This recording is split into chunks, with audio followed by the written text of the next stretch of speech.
यानंतर एक धक्कादायक बातमी आहे। शिरूर तालुक्यातील कान्हूर मेसाई इथल्या वडिलोपार्जित जमिनीच्या वादातून दोन कुटुंबांमध्ये सुरू झाला संघर्षाचं थेट हिंसक हाणामारीमध्ये रूपांतर झालंय।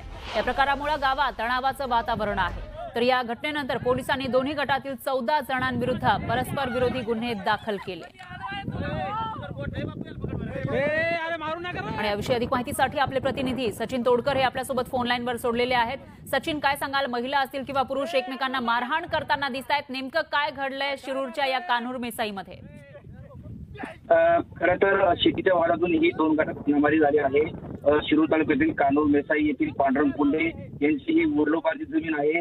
त्यांचा त्या जमिनीबाबत बहिणीसोबत वाद सुरू आहे आणि हा वाद न्यायालयात प्रलंबित असताना हे दोन गट त्या जमिनीमध्ये कामावरून एकत्र आले, त्यामुळं हा वाद झाला। यापूर्वी असा वाद झाला होता, मात्र ही न्यायपीठ ही निर्णयाची वाद न पाहता या दोन गटात महिलांना पुढे करून मारहाणीचा प्रकार करण्यात आला आहे।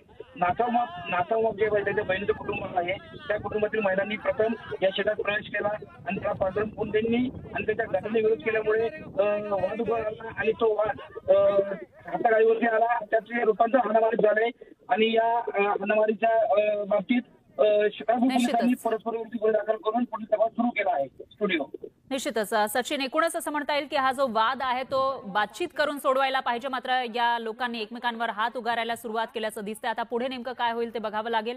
धन्यवाद तुम्ही दिलेल्या या सविस्तर माहितीसाठी।